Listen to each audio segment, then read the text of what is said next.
con ustedes unas palabras para la reflexión. La economía sucia, el narcotráfico, la estafa, el fraude y la corrupción son plagas contemporáneas cobijadas por ese antivalor, ese que sostiene que somos más felices si nos enriquecemos, sea como sea. Pepe Mujica, presidente de Uruguay. Hay tres aspectos importantes que deben ser tomados en cuenta en el debate sobre el presupuesto del 2016. Uno es la recaudación esperada de los impuestos, los márgenes o no del más endeudamiento y la composición deseada del gasto. Desde el punto de vista de la igualdad, está en juego la apuesta por la inversión social a favor de las poblaciones más vulnerables del país, que implicaría una financiación de aquellas partidas presupuestarias que deben garantizar derechos básicos como la educación, la salud y la alimentación. Por lo tanto, se requiere del debate del presupuesto que incluya una visión para garantizar el bienestar de todas y todos los ciudadanos. Estamos en los albores de cambios importantes en el país. Después de más de 20 semanas de protestas y manifestaciones sociales que desencadenaron un despertar ciudadano más consciente de su papel en la demanda por la transparencia y rendición de cuentas, vemos una ciudadanía que aún cuando ha dejado de estar en la plaza, se mantiene alerta ante la evolución de los acontecimientos derivados de estas movilizaciones. Uno de los temas necesarios a abordar en la auditoría social es el presupuesto del 2016. Bienvenidos.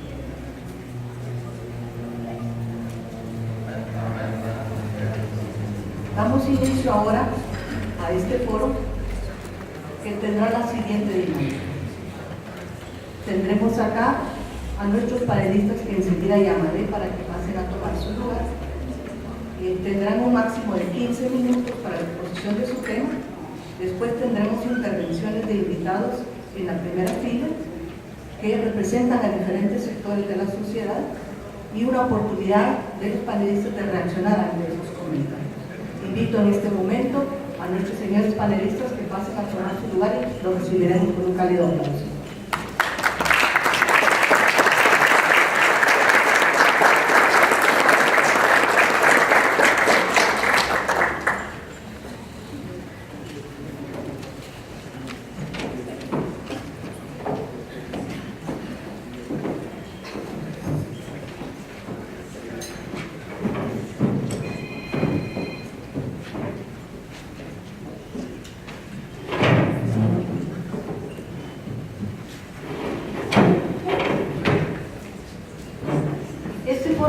Tiene una única pregunta para los participantes y para las participantes.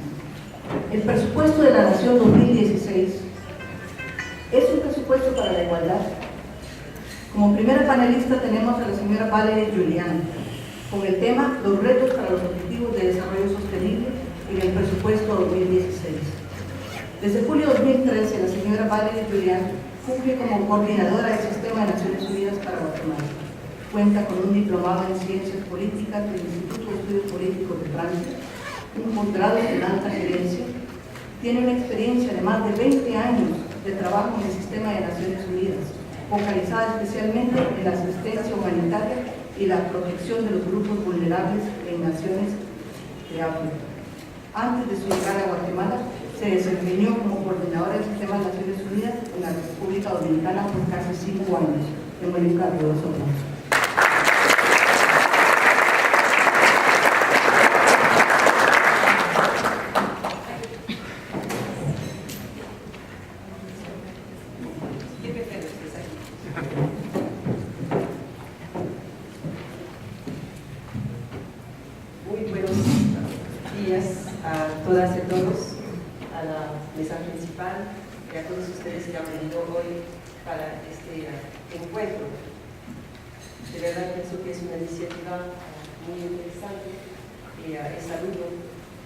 Esta iniciativa y sus organizadores.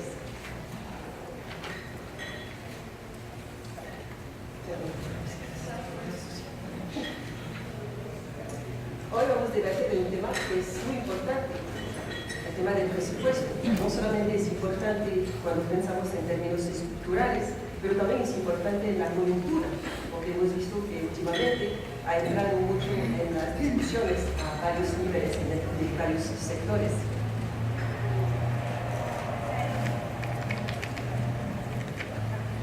Yo me voy a referir al tema central del presupuesto como siendo una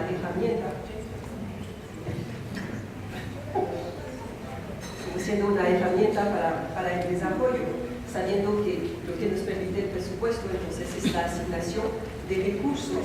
Y eso es todavía más importante sabiendo que estamos en el contexto de un gobierno que va a empezar. Y entonces este primer año de este gobierno es crucial para un poco dar el todo de toda esta administración. Entonces, de esta manera, a través de este debate, la estructura y la coyuntura se encuentran hoy y espero que vamos a tener unos elementos importantes de reflexión. Hay otros colegas que van a seguir mi presentación, que van a hablar de temas más estrictamente financieros, en relación al uso de recursos públicos, también la visión de la sociedad civil. También tendremos a la diputada Montenegro, que nos hablará de la visión adentro de la aprobación del presupuesto. Y yo me concentraré más en las ideas centrales, vamos a decir, desde una visión más estratégica de Naciones Unidas, sabiendo cuál es nuestro mandato de acompañamiento al país y también nuestro mandato de apoyar el desarrollo de los países y para permitir una vida digna de los ciudadanos. Entonces, la primera idea es referir que el presupuesto es un instrumento central en el proceso de planificación, tanto a nivel central como a nivel territorial. Y de hecho, entonces, hay una relación directa con las acciones de desarrollo que se ejecutan o que no se ejecutan. Porque hay que considerar, cuando hablamos de eso, no solamente de lo que se hace, de lo que no se hace y lo que es dejado de lado. En Guatemala sabemos que los índices de desigualdad son pero muy altos. Guatemala está dentro de los países que tienen quizás el nivel de desigualdad uno de los más altos del mundo. Y aparte de los cuestionamientos éticos y políticos que ello implica, existe evidencia que la desigualdad refuerza los mecanismos de exclusión.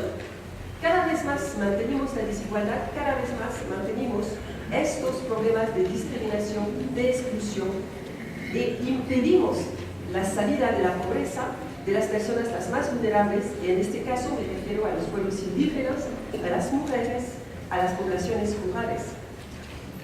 La desigualdad también reduce la productividad económica de un país, al limitar la demanda agregada y generar incentivos perversos como los mercados informales, dentro de los cuales se encuentran 70% de la población guatemalteca.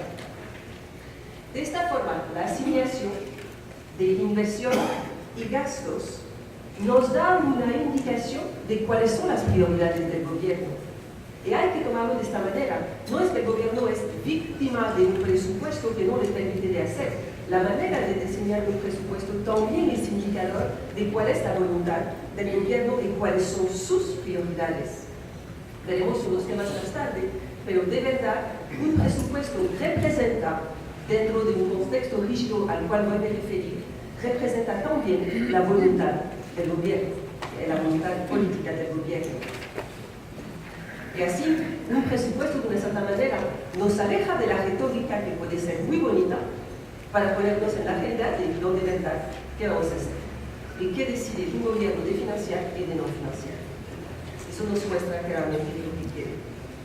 Ahora, tal como decía antes, hay muchas rigideces en un presupuesto y sabemos que en Guatemala las rigideces presupuestarias son relativas y de una cierta manera reduce de manera importante el espacio de toma de decisión del gobierno, que de una cierta manera se encuentra sujeto a una inercia muy fuerte. De hecho, según los estudios de ICEFI, de todo el presupuesto de la nación, el margen de maniobra es solamente del 10%, lo que más o menos equivale a 3.700 millones de quetzales.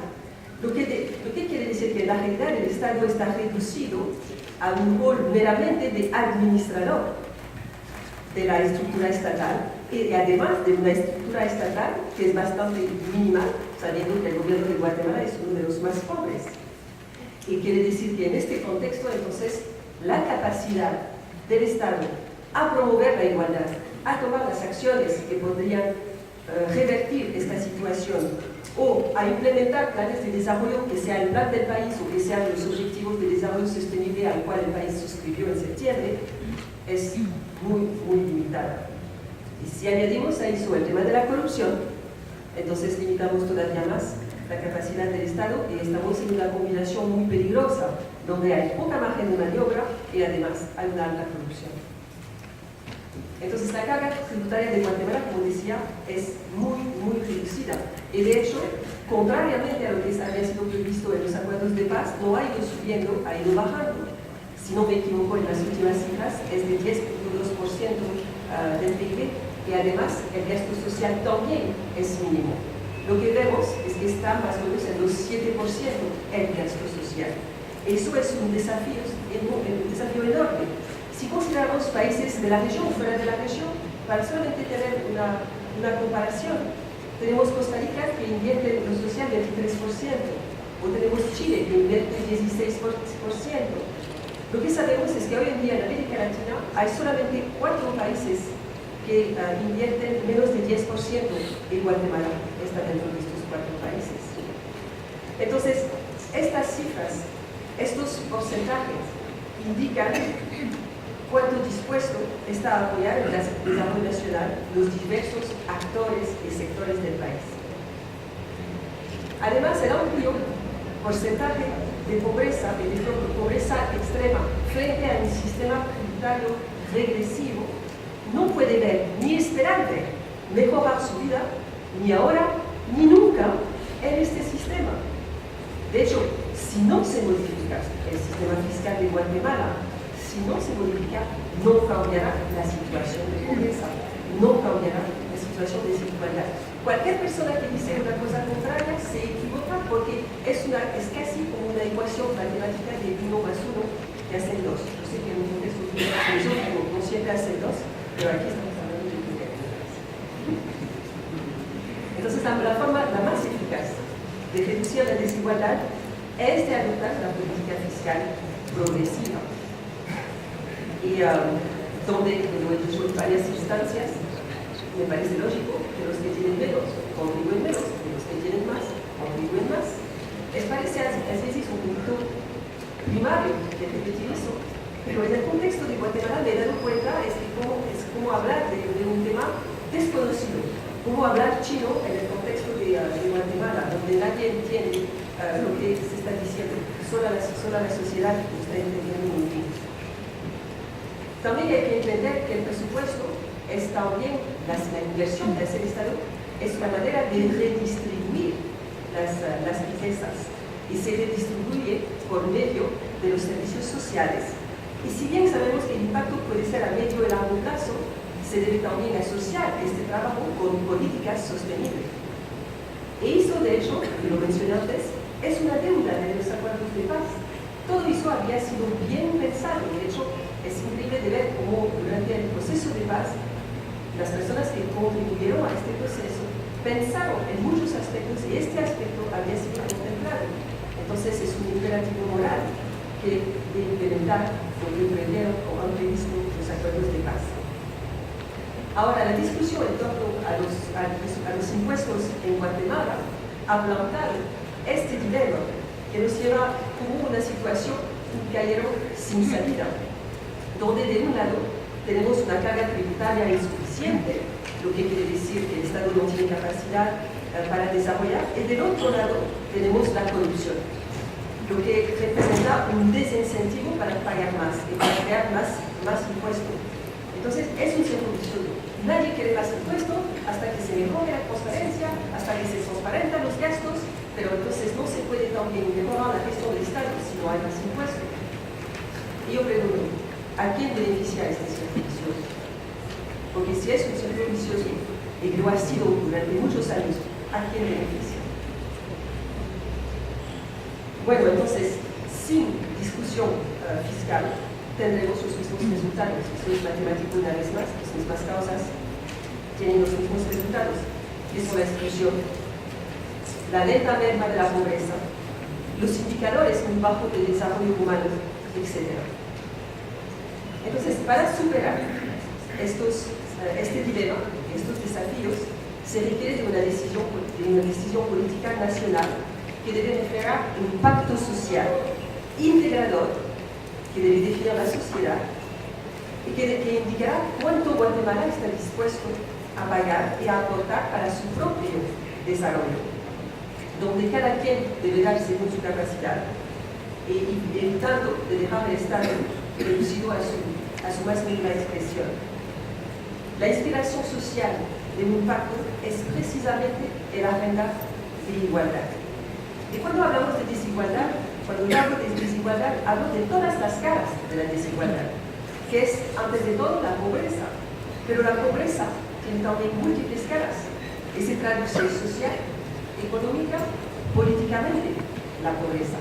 Es una exclusión a todos los niveles, no solamente no tener recursos, es de no participar en las decisiones del Estado, es no tener la capacidad de ser un ciudadano activo en la sociedad. Los mecanismos de reducción de la desigualdad han sido implementados en muchos países desde muchos años, por ende sabemos lo que funciona y lo que no funciona.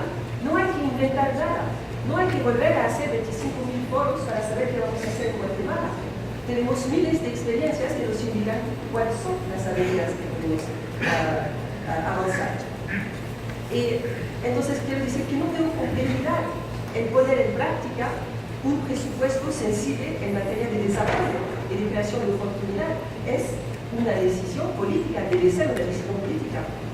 Lo que es complejo, y que sigue siendo complejo, es de obtener el consenso para hacerlo.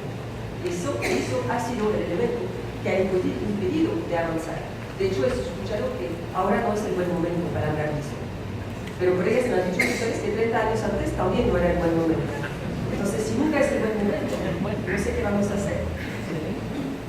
Ahora, los objetivos de desarrollo sostenible, que han sido aprobados por el mundo entero en septiembre en la Asamblea de Naciones Unidas, que son vamos a decir, la sucesión, la continuación de los objetivos de desarrollo sostenible, de desarrollo del milenio, apuntan precisamente a una plataforma que habla de desarrollo integral, lo que incluye la protección y el trabajo en pro de las personas, del planeta, de la prosperidad, de la paz, con alianza que nos permiten lograr todo eso. Es como una brújula que indica un camino que es un camino colectivo para todos los países y especialmente que representa las voces del pueblo. Insisto sobre eso. De la misma manera que los acuerdos de paz han sido firmados y elaborados por la participación de amplios sectores de la sociedad, por ende merecen el respeto y deben ser considerados a la hora de su implementación. También los ODS representan una voz popular. Los objetivos de desarrollo sostenible fueron establecidos, definidos a partir de lo que la sociedad ha identificado como siendo sus retos, sus necesidades, sus desafíos. Por ende, deben servir a la planificación de las políticas del país. Ahora, los objetivos de desarrollo sostenible tienen un objetivo muy ambicioso, que es erradicar la pobreza y reducir la desigualdad en todos sus aspectos. Pero más que un imperativo ético, es una condición imprescindible para el desarrollo, para avanzar en el desarrollo sostenible. Es una condición sine qua non. Y sin eso, lo repito, no lograremos erradicar la pobreza. Ahora hay que saber que hemos avanzado, no obstante no estamos en un país donde nada se ha hecho.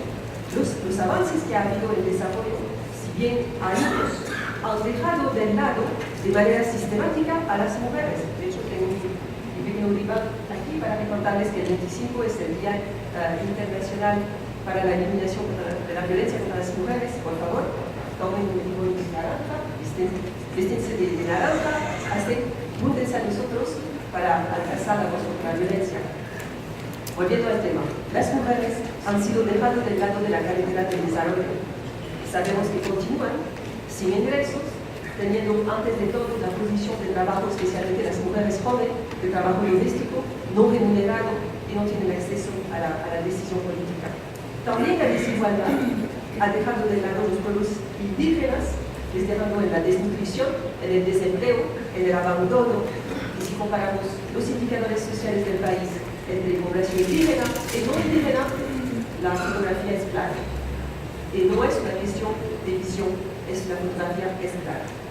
Y los jóvenes también están dejando sin protección social, sin seguridad social, sin oportunidad para el futuro, y también los jóvenes están sin participación muchas veces de los espacios políticos. De hecho, decimos que una mujer joven indígena es la cara perfecta de la pobreza y de la exclusión en Guatemala. Entonces, la lucha contra la desigualdad implica un aumento del gasto público. Una vez más, no va a haber cuidado, no saldremos de la pobreza, no saldremos de la desigualdad si no hay una inversión social más importante. En América Latina, el promedio, el gasto público ha pasado de 13% en 1990 a casi 20% en 2013. Y de hecho, como lo decía, ningún país ahora invierte menos de 7%. Todavía hay 4 países que invierten menos de 10%, y Guatemala está dentro de estos con 7%. Ahora, el Agenda 2030, que habla de erradicación de la pobreza, se vincula a temas de protección social, de derecho al acceso a los servicios sociales, de mitigación de los riesgos ambientales y también del empleo y del trabajo decente. Esta perspectiva de inclusión hace un énfasis en las personas y especialmente en las personas discriminadas y excluidas, que lo mencioné ya antes.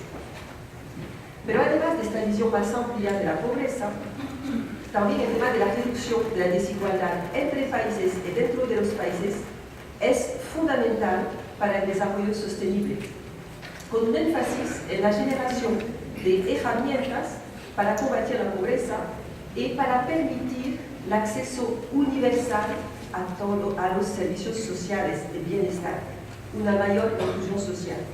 Los objetivos de desarrollo sostenible tienen como meta también esta universalización. Ahora, si el abordaje de la reducción de la pobreza pone la igualdad en el centro, se requieren también mecanismos de crecimiento inclusivo, de generación de empleo y de trabajo decente, de protección social y de desarrollo sostenible. Eso es la ecuación completa.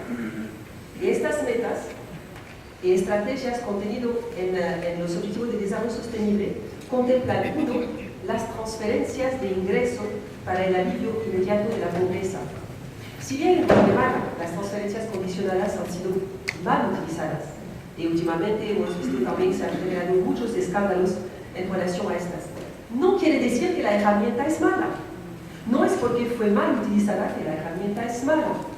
Cuando tratamos de aliviar la situación de desesperanza total de las poblaciones las más pobres, las transferencias condicionadas en todo el continente americano han demostrado que sí funcionan. Eso es contemplado como una estrategia y eso necesita un financiamiento. También es el acceso a servicios sociales de calidad para mejorar los niveles de educación y salud. El gasto social en educación y salud sigue siendo uno de los más pobres. Y la inclusión laboral y productiva para aumentar las capacidades, para generar ingresos de las familias en condición de pobreza, tanto en la zona rural y urbana.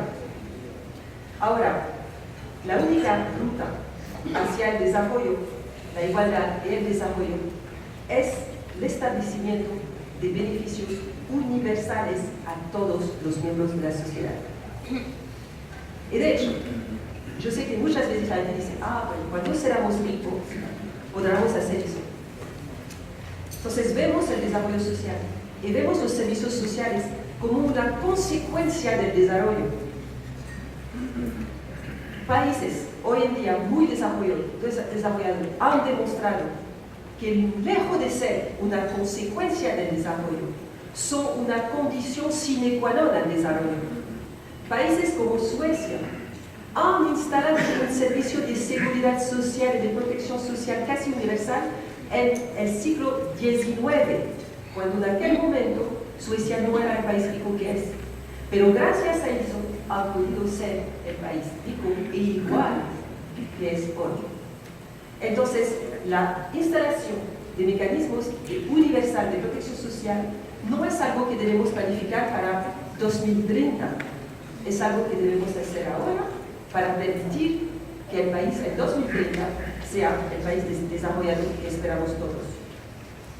Ahora, los principales obstáculos para el avance hacia la universalidad de las políticas sociales y sus beneficios ha sido la restricción de recursos y la falta de acuerdos sociales.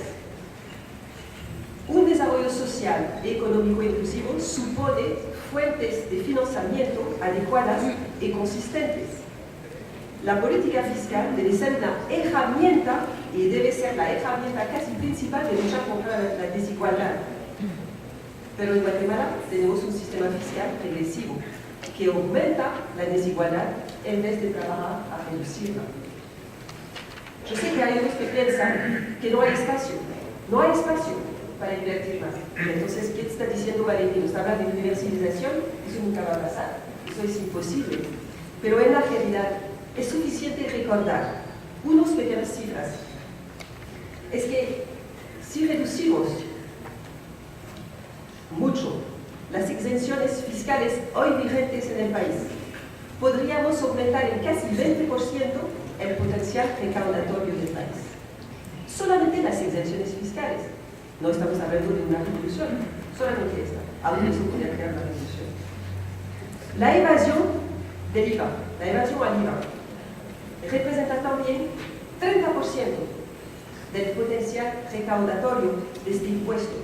En cuanto a la evasión al impuesto sobre la renta, representa 40% de este potencial recaudatorio. En fin, cuando hablamos de la evasión fiscal en general, la calculé ayer con la ayuda de Jonathan, representa 5% del PIB, 5% del PIB del país. Si lo vemos en relación al presupuesto, son el 28%, eso debe peor. Vamos a limitarnos a 5% del PIB, quizás parece menor, aún hablando del PIB del país.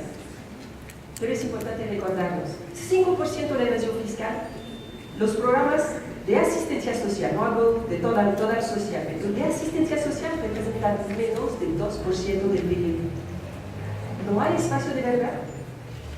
¿No hay espacio en el presupuesto de Guatemala? Eso indica que es posible y relevante de retener espacios fiscales para el financiamiento de las políticas sociales.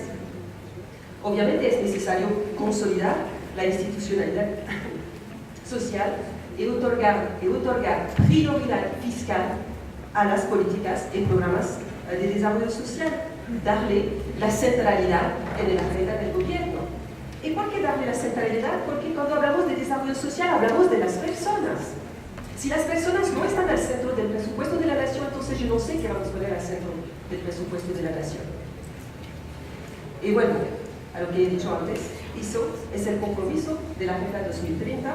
Guatemala firmó este compromiso.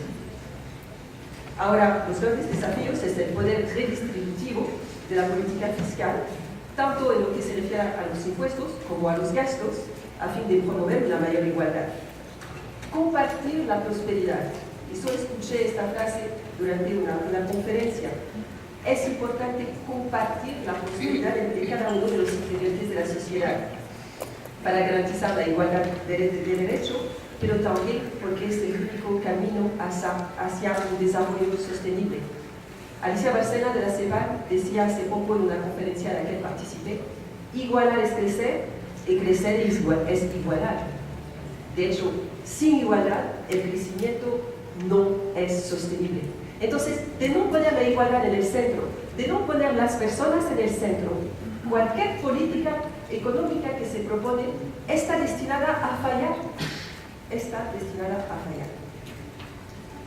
Ustedes van a pensar que yo tengo una visión muy pesimista, pero no, soy optimista, pero soy realista también. Entonces, yo pienso que es importante y saludo el hecho que el tema del desarrollo y de su financiamiento haya entrado en la agenda, en la discusión nacional. Eso es muy bueno. Eso demuestra también una cierta madurez también de la sociedad guatemalteca, que hoy en día se ha empoderado de estos temas y los ha manejado con propuestas, con ideas y una movilización grande. Es una nueva ciudadanía que está reclamando un país más justo. Y no solamente el reclamo es basta la corrupción, no a la impunidad. Detrás del reclamo de no a la corrupción y basta con la impunidad es si queremos una sociedad igual con más desarrollo. Es eso entonces el presupuesto debe en parte responder. Finalmente, yo quiero decir que si lo mostramos a esta nueva ciudadanía del siglo XXI, si el Estado guatemalteco, si el gobierno guatemalteco, en sus diferentes componentes, no muestra a esta ciudadanía su disposición a responder a sus reclamos, entonces yo diría, está dando una imagen muy pésima de sí mismo, con poca esperanza, y en este caso quedarán pocas opciones a la sociedad sin seguir reclamando. En cuanto hay dentro de la sociedad unas capacidades, un poder que puede ser utilizado para construir una sociedad mucho más fuerte. Acabaré mis palabras diciendo que como Naciones Unidas tenemos un buen asesor y un buen acompañante que vamos a continuar a jugar para apoyar el país en ir en dirección de un desarrollo más sostenible, más iguales para todos. Les agradezco y espero que he contribuido un poco al debate. Muchas gracias.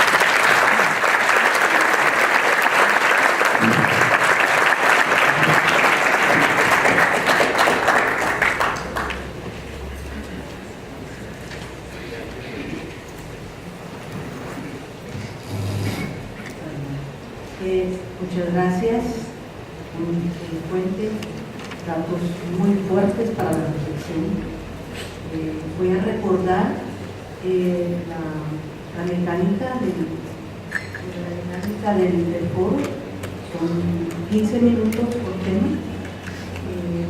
Y posteriormente vamos a hacer comentarios desde la comunidad civil, representantes de diferentes sectores sociales. A continuación tenemos la intervención del licenciado Juan Alberto Fuentes Nay con el tema el papel de la acción pública para combatir la desigualdad. El licenciado Fuentes es economista con estudios de maestría en la Universidad de Toronto y doctorado en la Universidad de Sussex, Inglaterra. Fue fundador y director del Instituto Centroamericano de Estudios Fiscales ICEFI. Ha pertenecido a entidades como la Secretaría de Integración Económica Centroamericana, SIECA, a la Secretaría de Planificación y Programación de la Presidencia de Guatemala, SEGEPLAN. Fue ministro de Finanzas Públicas del Gobierno de Guatemala. Asumió recientemente el cargo de presidente del Consejo de Supervisión de Oxfam Internacional. Ha sido director de desarrollo de la División de Desarrollo Económico de la Comisión Económica para América Latina, CEPAL. Es catedrático de Economía Internacional de la Universidad Rafael Alívar. Démosle una cordial bienvenida.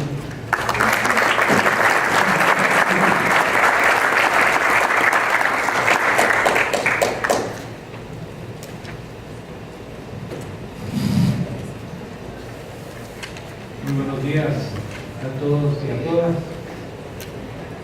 Valeria nos ha adelantado algunos temas y retos fundamentales que enfrenta Guatemala y el mundo, incluyendo por una parte el reto de combatir a la pobreza en sus múltiples dimensiones y por otra parte tomar en cuenta esa relación fundamental que hay entre la reducción de la pobreza y la reducción de la desigualdad, reconocida crecientemente por distintos organismos, reconocido en particular por Oxfam, un informe que sacó hace poco sobre la desigualdad en América Latina.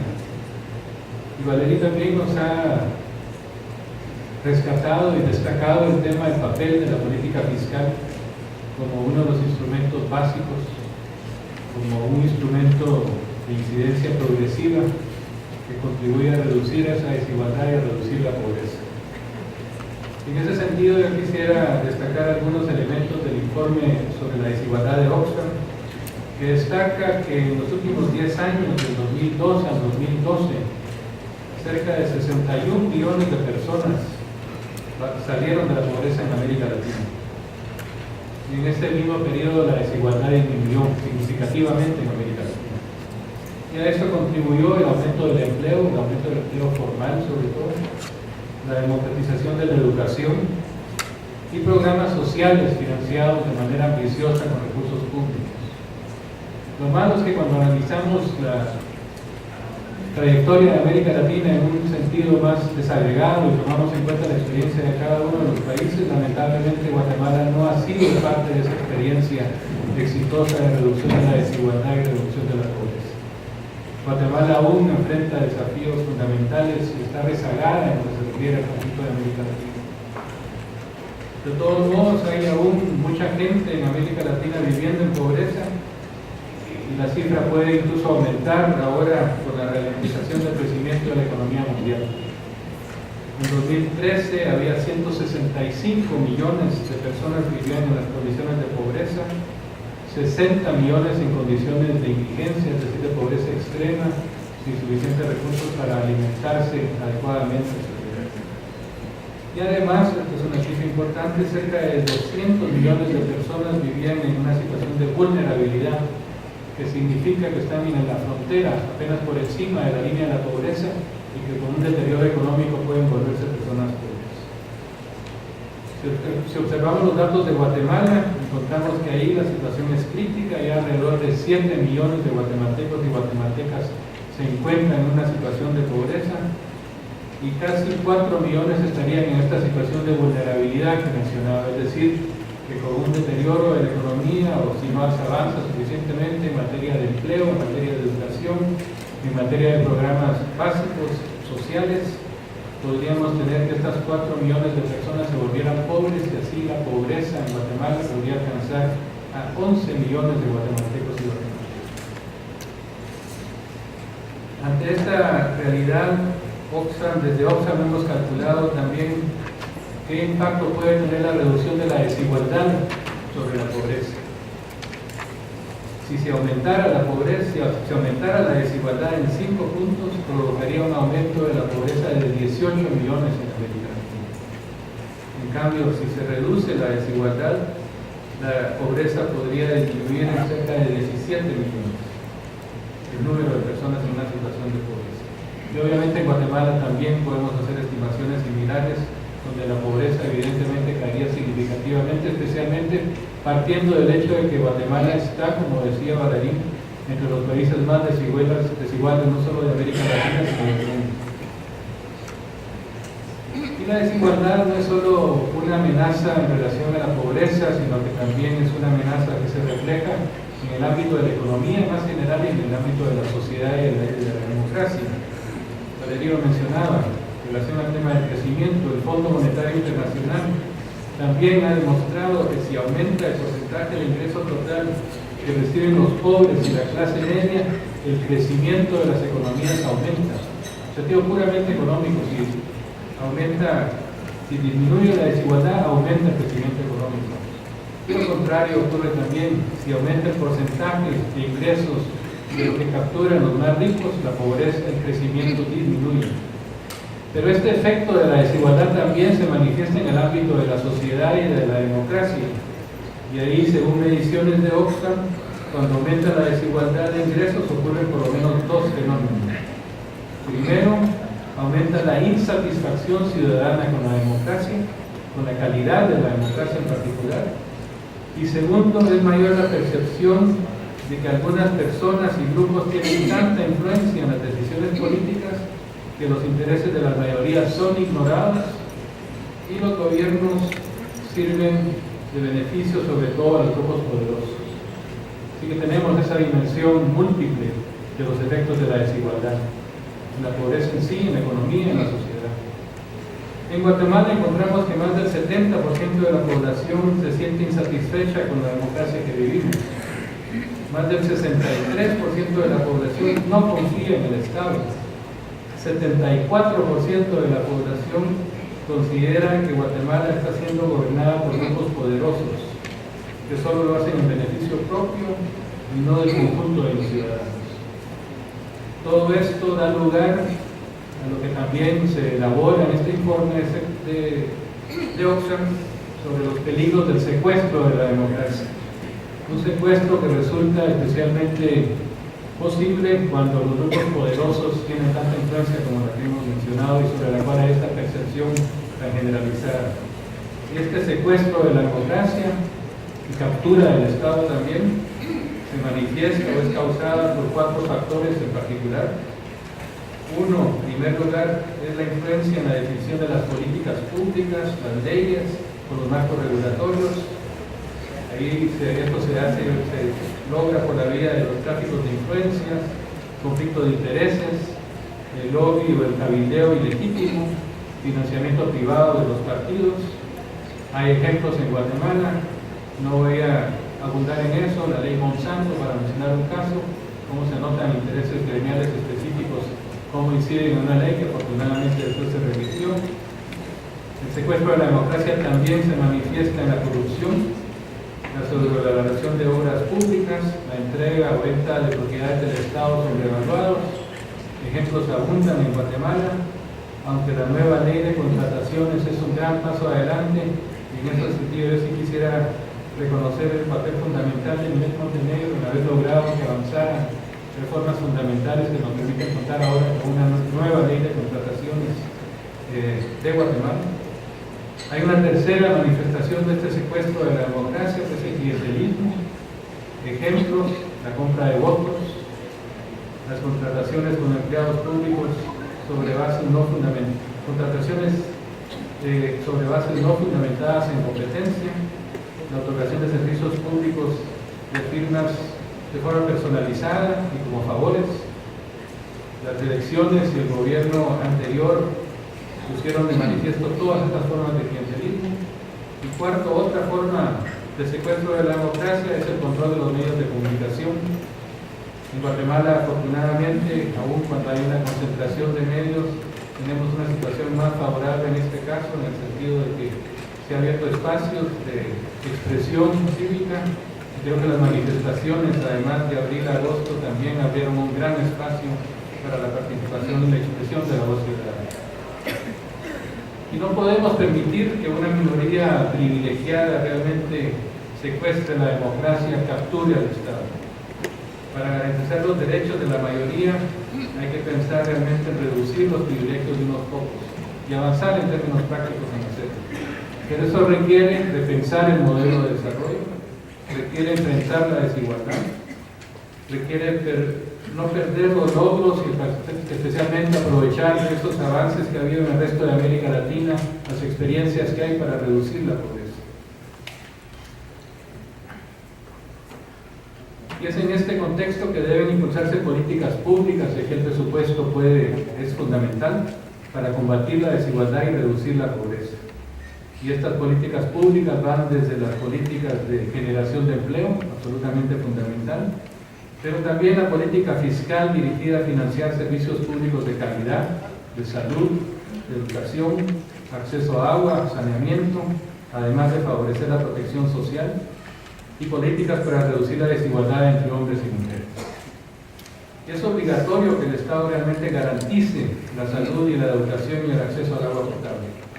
Y para lograrlo es necesario avanzar con suficientes recursos públicos, garantizar la inversión pública, asegurar que realmente esos proyectos, esos servicios sean de calidad, que garanticen igualdad de derechos a toda la población y que garanticen también al mismo tiempo la justicia. Lamentablemente en Guatemala estamos viviendo problemas graves de acceso a servicios.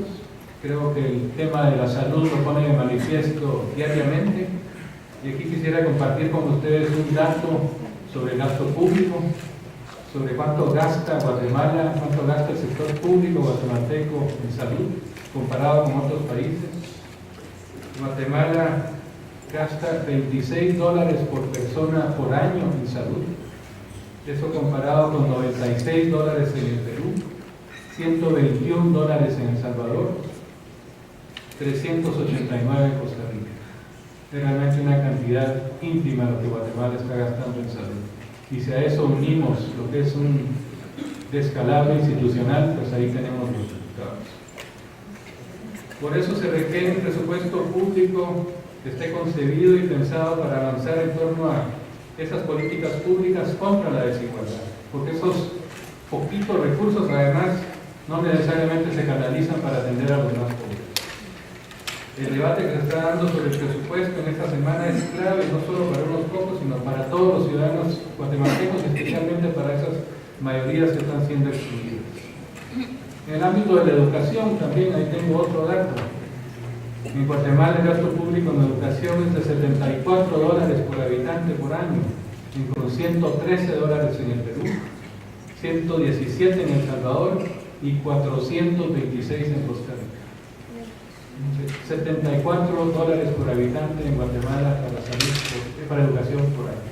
Con esas condiciones, no solo es un tema de injusticia social lo que estamos enfrentando, también es un serio problema de competitividad y desarrollo sostenible hacia el futuro. Además, la experiencia internacional muestra, y creo que el debate en Guatemala actualmente también, que en contextos como el de Guatemala es indispensable contar con más recursos para poder contar con una política fiscal más justa y equitativa. Actualmente hay varias debilidades que América Latina y Guatemala comparten.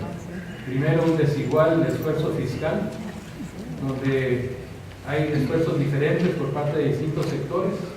Aquí se menciona a veces, hay un empresario que lo dijo hace poco, que solo el 30% de los guatemaltecos pagan impuestos. Eso es absolutamente falso.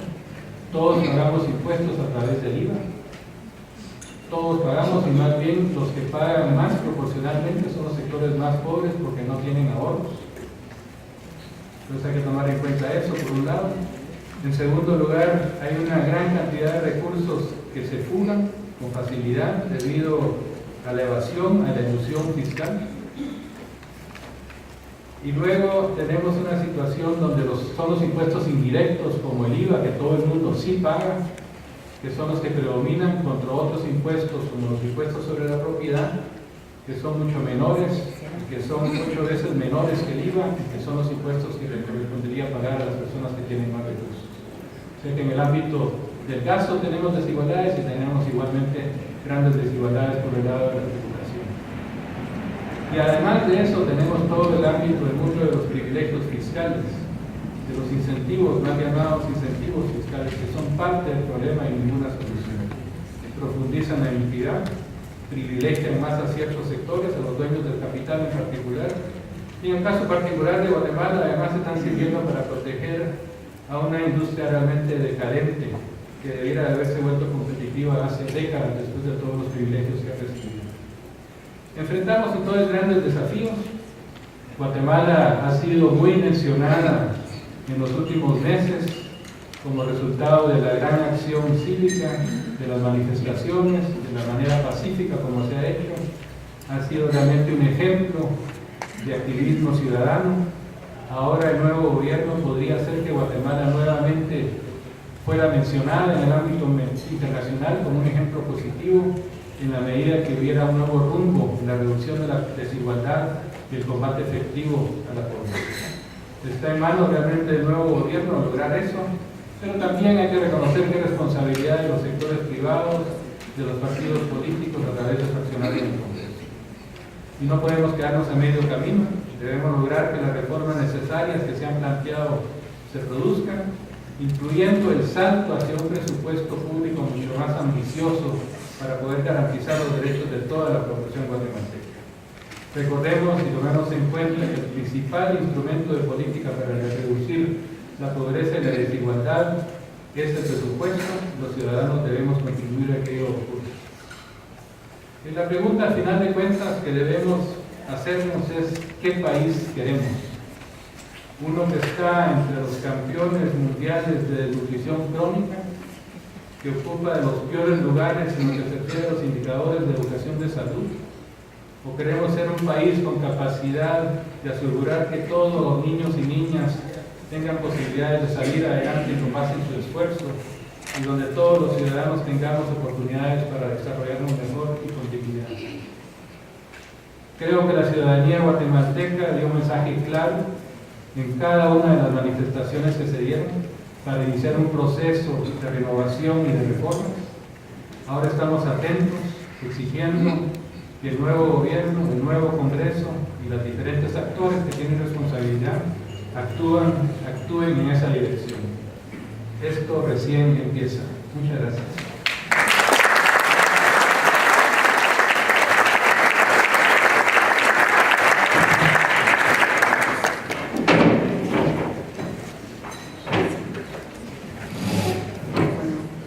Tengo una situación aquí con mi estatura. ¿Se escucha allá atrás, verdad? Ahora sí, gracias. Antes de presentar a la tercera panelista, quisiera que le diéramos la bienvenida a la diputada Ninette Montenegro, que recién se integra a la mesa de panelistas.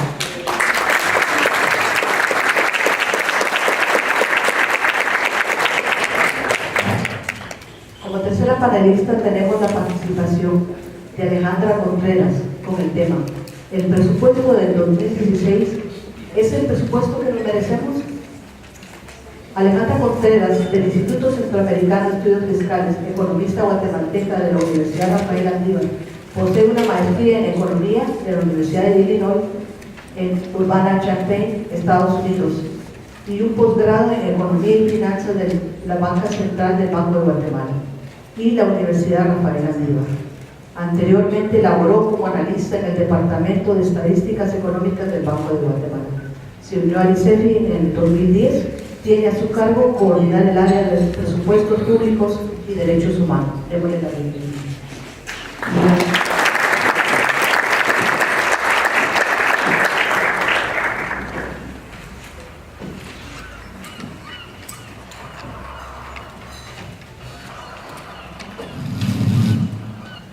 Muy buenos días a todas y todos. En primera instancia, nuestro agradecimiento por su presencia el día de hoy en un tema que es para todos y todas demasiado relevante. A la exposición que han hecho mis antecesores, yo considero que esta presentación pondrá algunos matices y algunas cifras sobre lo que ya se ha comentado, especialmente porque lo que ya se ha discutido tiene un impacto sobre la desigualdad, la pobreza y el papel que la política tributaria y el gasto social tienen para el cierre de las brechas que enfrenta nuestro país. Para esto, el tema es por demás extenso. Ya en septiembre, ICEFI presentó un análisis preliminar del proyecto de presupuesto para 2016 y por esto, dado el tiempo, vamos a enfocarnos en los siguientes puntos. La propuesta es la siguiente: hablar un poco de los antecedentes en los que se está discutiendo en este momento el proyecto de presupuesto, el respaldo técnico del análisis que les vamos a presentar, hablar de rigideces presupuestarias que en este momento para nosotros toman su comprensión, tienen un papel clave para distinguir qué se está discutiendo y otros elementos a considerar para formular conclusiones y recomendaciones. Iniciemos con algunos antecedentes.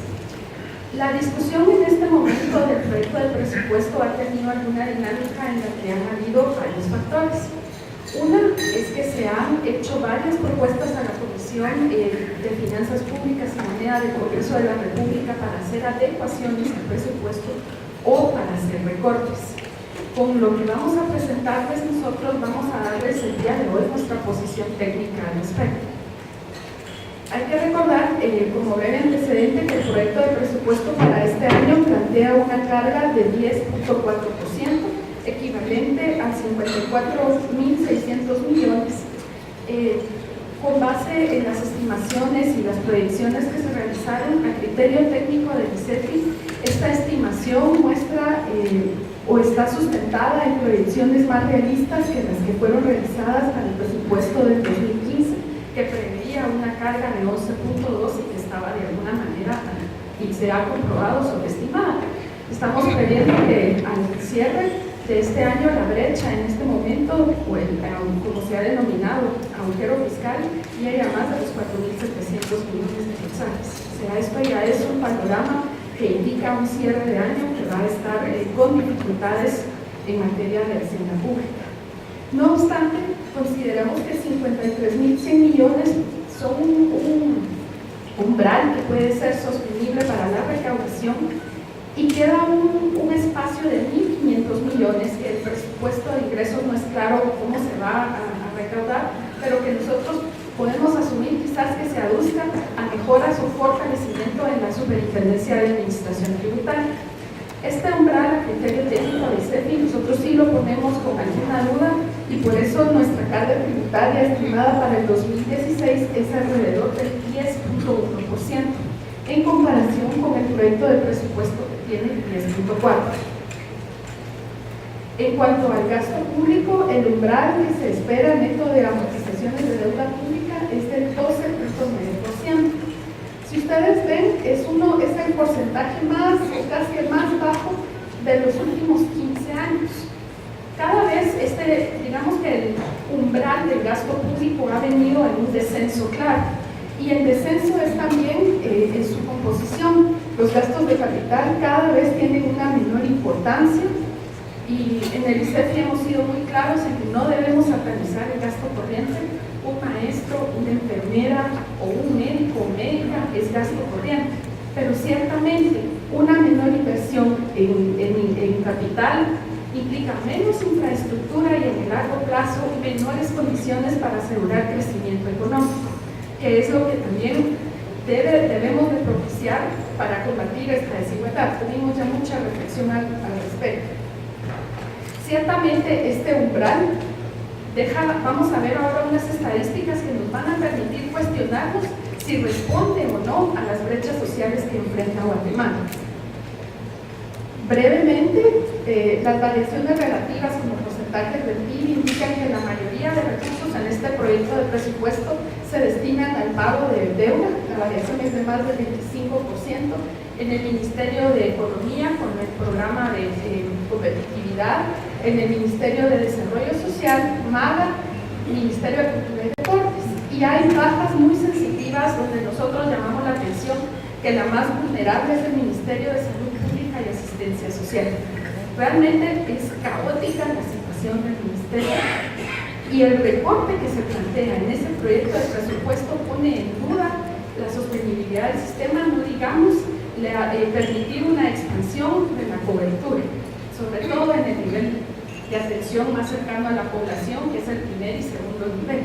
La crisis hospitalaria muchas veces oculta lo que está pasando en las comunidades rurales que tienen nulo acceso a servicios de salud. Adicionalmente, el financiamiento de este presupuesto, a diferencia del año pasado, está concentrado en un 93% de emisión de bonos, un poco derivado del cierre virtual de ventanilla que se tiene en este momento por parte de organismos internacionales, lo cual indica que el gobierno electo va a tener que hacer un trabajo muy fuerte para abrir las ventanillas y volver a renegociar créditos que permitan un manejo de deuda con una menor tasa de interés probablemente y un menor costo.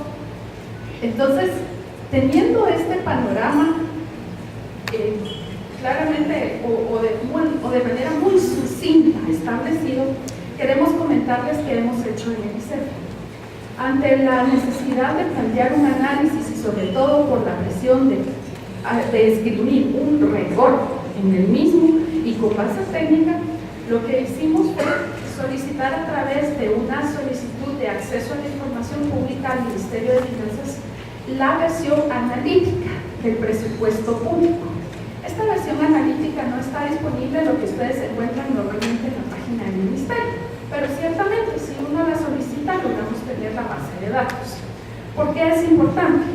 Porque eso nos permite conocer la estructura presupuestaria de este proyecto, desde entidad, programa, subprograma, la estructura normal, proyecto, actividad u obra, renglón, pero también la fuente de financiamiento. Y esto tiene un papel fundamental. Número uno, el análisis que hicimos permite cruzar todos los programas con su fuente de financiamiento, reconocer su renglón y conocer cuál es la composición real de lo que se está planteando. No se pueden sugerir recortes o ninguna enmienda si no se tiene completa la información.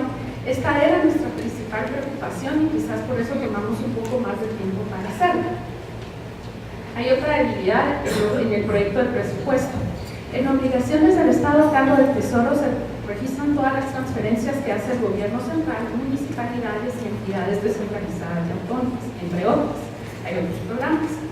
Sin embargo, en materia de transparencia y rendición de cuentas y de auditoría social, tendríamos que hacer, probablemente no ahora, estamos trabajando en una agenda fiscal con un marco de mediano y largo plazo, algunas acciones para conocer cuáles son los presupuestos de las entidades descentralizadas y autónomas.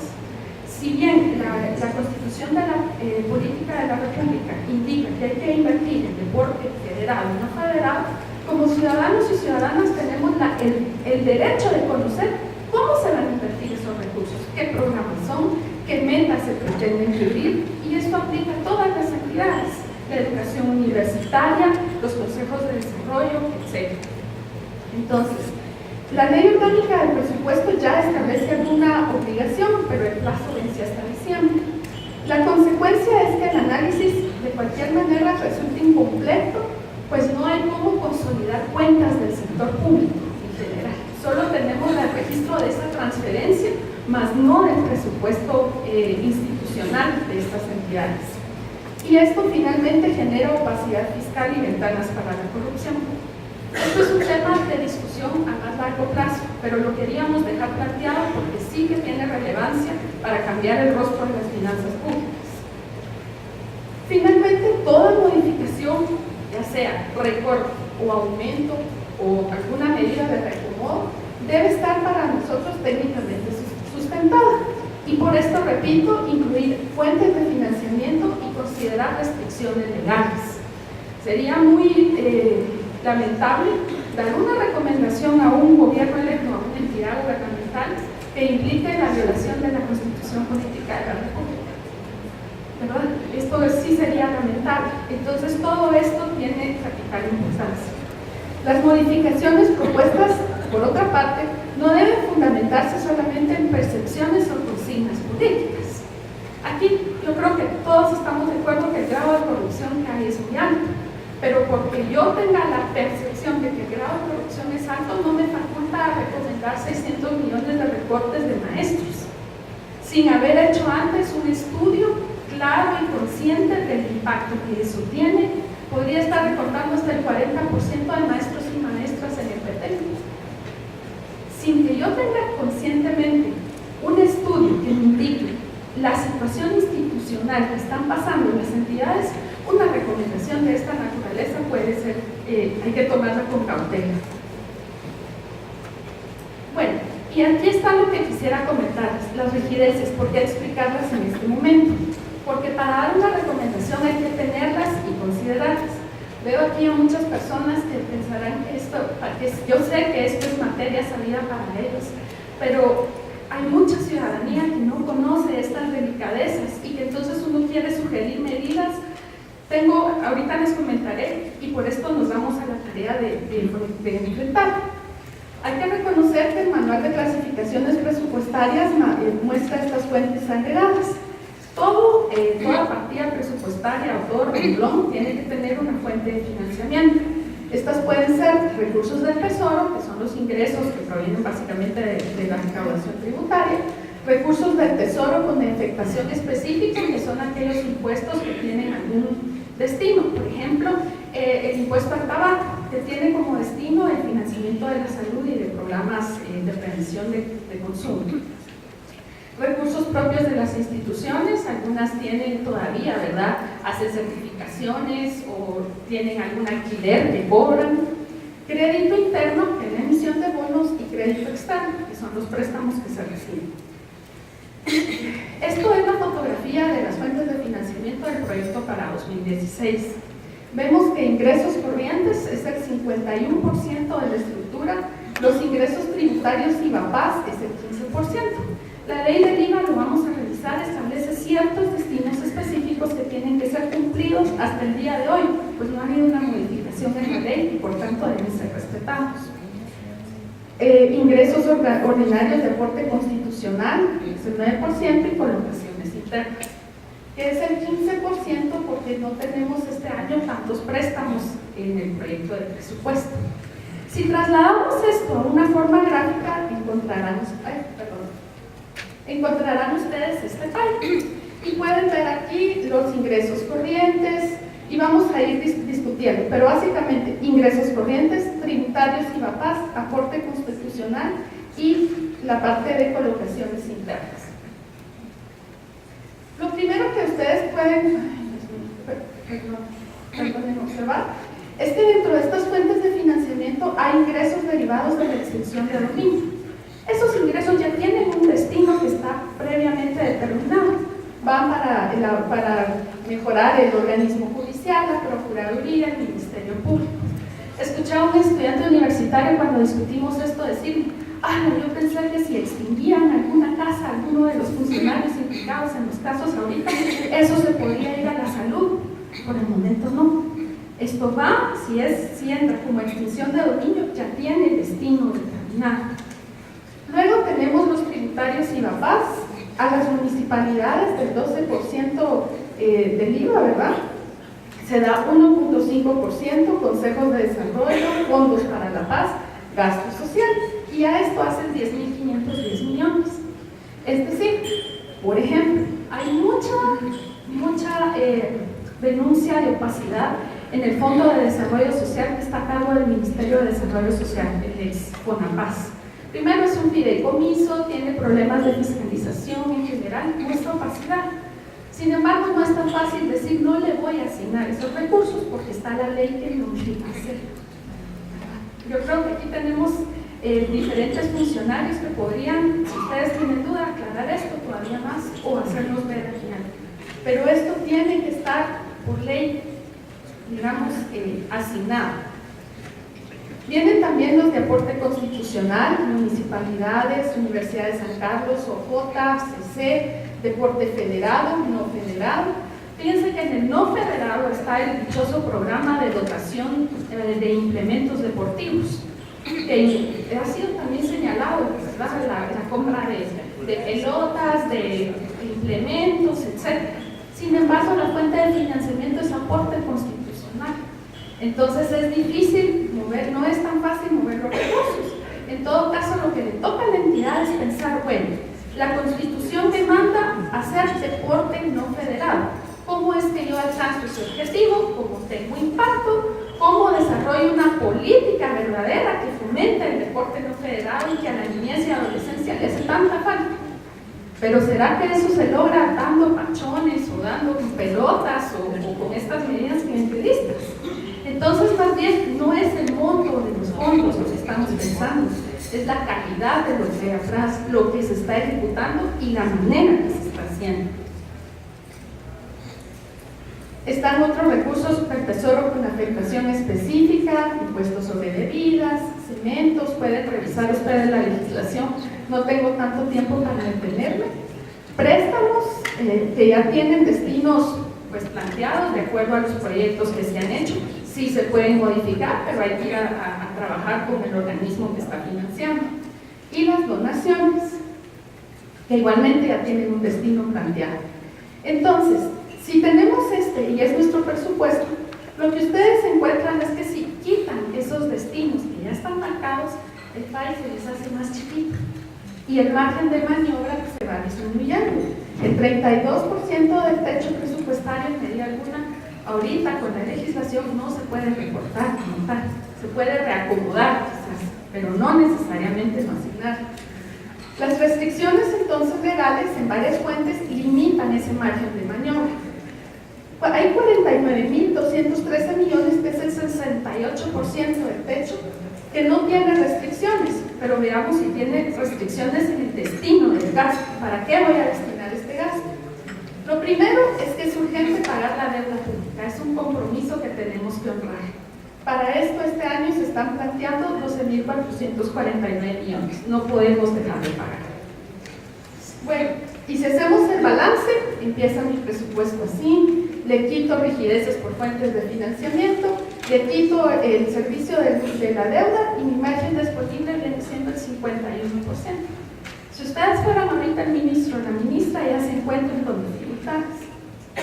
Además de esto, hay que pagar remuneraciones, hay que honrar esos, son renglones 011, son fijos, Hay que hacer otras transferencias que están dentro de obligaciones, las prestaciones de seguridad social, régimen de clases pasivas, o sea, es una cantidad de restricciones legales. Si llegamos a esto y repasamos cómo vamos, resulta que es esta imagen de maniobra real, como para hacer política social o para tratar de conducir un plan de gobierno o para llevar a cabo el plan Cancún 2032. Es apenas el 10% del techo presupuestario, es decir, 8.378 millones. A pesar de esto, hicimos un ejercicio para ver cuánto se podía economizar de este techo que estaba más o menos disponible, suprimiendo el renglón 189, que dicho sea de paso, el proyecto de presupuesto ya lo había restringido bastante, tiene una disminución de más o menos 500 millones, hecha ya por el Ministerio de Finanzas. Prohibir incrementos en el renglón 029 e incrementos en renglones que ya hemos de algún modo señalado que se prestan a cierta opacidad o mal manejo. Entre ellos, por ejemplo, alimentos para personas o abonos y fertilizantes. Y lo que encontramos es que podrían haber economías en estos renglones por 197.5 millones. ¿Qué es eso? Perdón. 197 millones que podrían destinarse a otros usos. En nuestra propuesta, si quisiera hacerse, estos 197 millones podrían trasladarse probablemente al Ministerio de Salud Pública, donde hace falta más dinero para la partida para el renglón, de productos medicinales. Entonces, además del análisis contable, la de las caras a todos aquí, tienen una cara usted. Su expresión lo dice bastante. Además del análisis contable, ¿qué otros elementos podemos considerar para hacer conclusiones o una buena recomendación? Número 1, Guatemala enfrenta una situación de embarazo adolescente exponencial. Hay más de 5.500 casos ya reportados a este año por el OSAP de niñas de menores entre 10 y 14 años o menores de 10 que están teniendo bebés, producto de violaciones y que se dan en su ámbito familiar muy cercano. Además de eso, la mortalidad materna presenta las inequidades que ya expresó Vani. 163 muertes de mujeres por cada 100.000 nacidos vivos contra 77 no indígenas. La mitad de ellas fallecen sin haber tenido ni acceso a ninguna clase de estudio formal. Además de eso, tenemos 3.6 es nuestra estimación baja por las proyecciones de población, pero realmente son entre 3.6 y 4.1 millones de niños y niñas fuera de la escuela, donde la mayor exclusión está en adolescentes, en pequeñitos de 0 a 6 y los de 0 a 3, la primera infancia, están olvidados de cualquier tipo de protección social que pueda ofrecer este país. Y la desigualdad ahí sí se concentra. Y si quieren ver el rostro de la pobreza y de la desesperación en este país, ahí lo pueden ver. Hemos hecho estimaciones y las inversiones, por lo menos con UNICEF, para el 2021 planteaban un umbral del 4% por lo menos de recursos adicionales de lo que ya se hace. Es decir, si está el gasto social en 7% más o menos, subirle unos 4 puntos más para ir cerrando brechas en educación, en salud, en nutrición, en saneamiento. Y lo que acabamos de presentar de justicia es el 1.4%. O sea, necesidad de inversión, sí hay. Personas que estén necesitando esa inversión, también las hay. Son 6 quetzales con 27 centavos lo que plantea este presupuesto diario para invertir en una niña, en un niño o en un adolescente. Piensen en sus hijos, en sus hijas, en sus nietos, en sus nietas. ¿Qué harían con esa cantidad por ellos al día? Les darían educación, salud, comida, protección, recreación, vestido, vivienda. Adicionalmente tenemos un costo de corrupción que es de 4.200 millones en el presupuesto. Y claro, la ciudadanía, ¿cómo no se va a enojar? Yo pago mis impuestos y se me roba. Porque este es el argumento que hay. Pero hay que entender para qué sirve un impuesto, cómo se puede usar bien y el impacto que puede tener en materia de disminución de la desigualdad, de proveer oportunidades de vida a las personas. Entonces, digan ustedes, ¿conviene sugerir un recorte presupuestario frente a un margen de maniobra tan reducido y con millones de vidas en peligro? ¿De verdad conviene? Pues nuestra respuesta es que no. Aun cuando se avance en el combate a la corrupción, estos recursos son insuficientes. Insuficientes ante las brechas que hay que reducir, insuficientes para completar la realización de los derechos de la población que está en condiciones de vulnerabilidad. Es alrededor del 75-80% los que viven los que tratan de obtener ingresos en el sector informal. Conclusiones para ir cerrando. La diferencia real entre el techo del presupuesto del proyecto de 2016 y el techo vigente de 2015 realmente es 1.7 millardos, que equivale a la previsión para cubrir las deficiencias netas del Banco de Guatemala que se establece en la ley correspondiente. No hay este presupuesto es de sobrevivencia, no hay mayores recursos para mejoras, para cierre de brechas, es solo para cumplir con este aspecto que nos da estabilidad macroeconómica, digamos. El proyecto presentado ya incluye recortes severos respecto al presupuesto vigente. Encontramos 505 millones en el renglón 189, 38 en divulgación de información, 82 millones en impresión. Es decir, lo que da la impresión es que las autoridades del Ministerio de Finanzas ya hicieron un esfuerzo por recortarlo, por hacerlo un poco más, por hacer una contención ya en las partidas que sobre todo han estado tan señaladas por la población. Existe una rigidez severa en la conformación de las fuentes de financiamiento. Solo está este 10% del techo presupuestario como margen de maniobra. Entonces, el problema no es coyuntural, sino estructural, y no se va a resolver en un mes o en 2 semanas o en los días que nos quedan para lograr la aprobación del proyecto de presupuesto para 2016. Es un debate de largo alcance y con aristas de toda naturaleza que van desde cómo se hace el presupuesto en entidades descentralizadas y autónomas hasta cómo se logra financiar el mismo. Las recomendaciones de nuestra parte es que es preferible aprobar el presupuesto 2016 presentado por el Ejecutivo actual, sin cambios. La verdad está mejor aprobarlo, lo hicieron técnicos, respetar el techo. Se va a necesitar una unidad. Se va a necesitar si las necesidades están ahí patentes. Y evaluar rápidamente su composición con los nuevos cuadros técnicos, haciendo las transferencias correspondientes. Entonces, nuestra propuesta es aprobarlo tal como está, incluyéndole normas presupuestarias que abonen a la transparencia, a la rendición de cuentas, por supuesto, y que el próximo gobierno, con su equipo técnico, si necesita hacer reclamos, pueden hacer transferencias. En todo caso, lo que uno esperaría son mejoras en la gestión, economías de recursos. Está muy sonado el caso del Ministerio de Salud. Si se encuentra que 10 millones de la planilla no están siendo usados bien y estas personas, después de un análisis, pues no son necesarias, esos 10 millones se pueden trasladar perfectamente a medicamentos o a alguna cosa más que se necesite.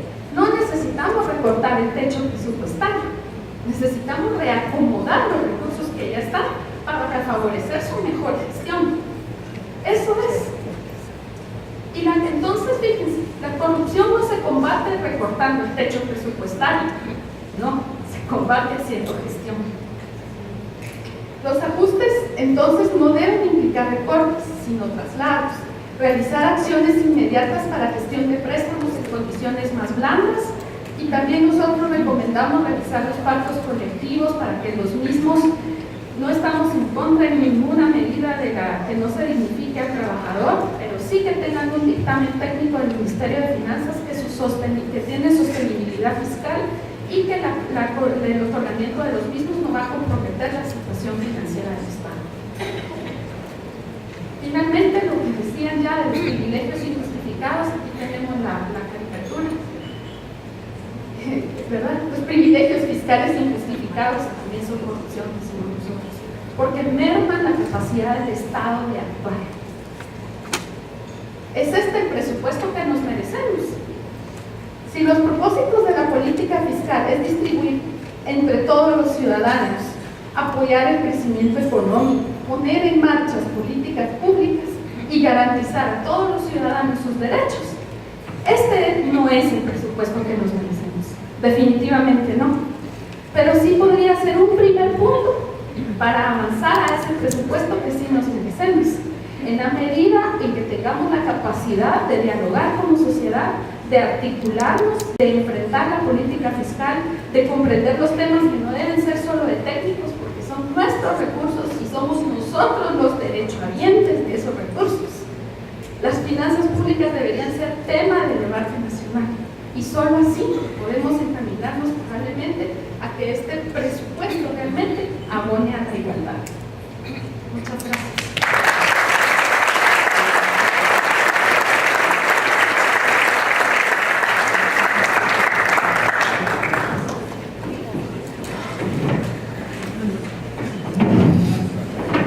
Muchas gracias. Impactante ese despertar, y siempre se va aprendiendo cosas nuevas en este mundo, como dice ella, que no debe ser solo para los técnicos. Como cuarto panelista tenemos a Samuel Pérez Valdés, de la Coordinadora de Estudiantes Universitarios de Guatemala, con el tema Una lectura del presupuesto desde el movimiento estudiantil. El señor Pérez es estudiante de último año de Economía de la Universidad Rafael Andívar. Ha sido presidente de 3 organizaciones estudiantiles de esa casa de estudios. Hoy es integrante del CEU. Además, es columnista de Opinión Mundial Digital. Aplausos.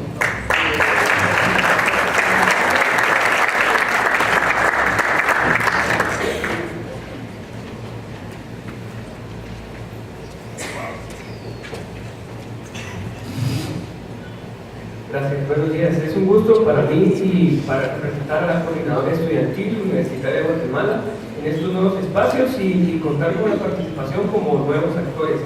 Y como nuevos actores, me quisiera permitir tomar un momento para dar una pequeña reseña de la Coordinadora Estudiantil, pues no esperamos ser universalmente conocidos. Surgimos ahorita a raíz de la coyuntura. Estamos integrados por estudiantes y miembros de la comunidad estudiantil de distintas casas de estudios, de la universidad pública y de las universidades privadas.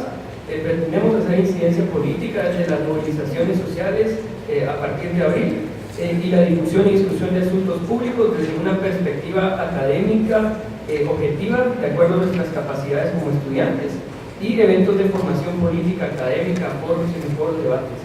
Surgimos con la coyuntura, al igual que otros movimientos y organizaciones que se han consolidado luego de la convocatoria del 25 de abril, donde un pequeño grupo de estudiantes de las universidades públicas nos unimos en una marcha, en una movilización social junto a la Universidad de San Carlos de Guatemala, con el fin de fortalecer un movimiento estudiantil guatemalteco. Estamos conscientes que cargamos con la responsabilidad del simbolismo que buscamos transmitir como CEU, de tratar de romper las divisiones ideológicas, dogmáticas, sentando en una misma mesa estudiantes de la universidad pública con estudiantes de las universidades privadas, lo cual no debiese ser extraño en un país si el país en el que viviésemos no fuese Guatemala, con tanta polarización y tantas divisiones. Buscamos que el simbolismo y la discusión de distintos espectros entre los que consensuamos en la CEU contribuyan a fomentar el debate objetivo entre la sociedad y los distintos temas de interés público. Y desde esta perspectiva es que quisiera permitirme abordar el tema del presupuesto nacional. Primero, es importante resaltar que aunque estamos conscientes que vivimos en un país en crisis en todos los sistemas, lo que buscamos no es desmantelar ni vulnerar los sistemas, sino corregirlos en su estructura. El director Ricefi lo expresa muy bien. Las demandas de la plaza no eran demandas en contra del Estado en su concepción teórica, sino en contra del gobierno y específicamente en contra de la mala gestión gubernamental. Esto implica emprender reformas a las reglas, pero no reducir o destruir el Estado. El tema de este foro lanzar la pregunta acerca de si el presupuesto es un presupuesto para la igualdad, desde lo cual intentaré abordar la visión del movimiento estudiantil. Y para abordarlo es pertinente remontarnos a los que considero debiesen ser los principales objetivos de la política fiscal. Primero, debiésemos tener una política fiscal para mitigar efectos cíclicos, contraatenuantes a los ciclos económicos, para fomentar el crecimiento como un segundo objetivo con base en inversión en infraestructura social y física, y tercero, para efectos redistributivos con el fin explícito de mitigar desigualdades. Específicamente en este tercer objetivo, la política fiscal por medio de los presupuestos anuales debiese priorizar desde el lado de los ingresos un esquema tributario progresivo donde quien menos tiene pague relativamente menos de acuerdo a sus capacidades, y desde el lado de los egresos, inversión en políticas sociales. Esto no se cumple en la política fiscal guatemalteca y nos da unas primeras luces del problema, de que el problema de la desigualdad es realmente estructural. Ahora bien, además de los objetivos de la política fiscal, es importante abordar el tema de la igualdad. Es necesario considerar la igualdad en una acepción holística, integral. Es deseable tanto igualdad ante la ley, igualdad de oportunidades, igualdad de dignidad, igualdad económica, a lo cual nos referimos en el tema del presupuesto.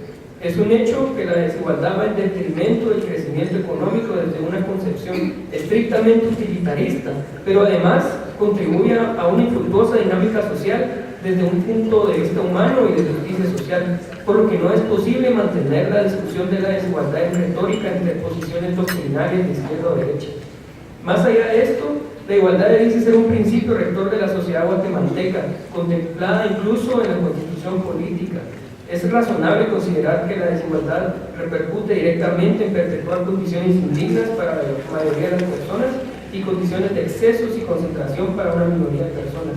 Esto significa que, como lo ha expresado Valen en otras ocasiones, sin abordar el problema de la desigualdad, se crean tanto problemas de extrema pobreza, pero también de extrema riqueza por el otro lado.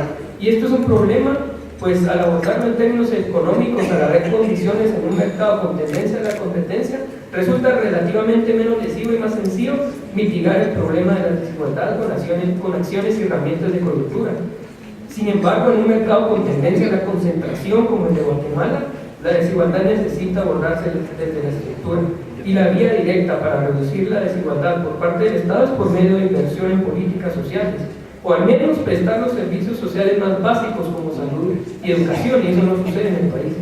Esto se logra en el presupuesto anual y evidentemente en el proyecto de presupuesto 2016 no se ve. El presupuesto, más que ser una herramienta de política fiscal, es poner de manifiesto la forma en la cual como sociedad priorizamos la atención a los problemas y la forma de afrontarlos.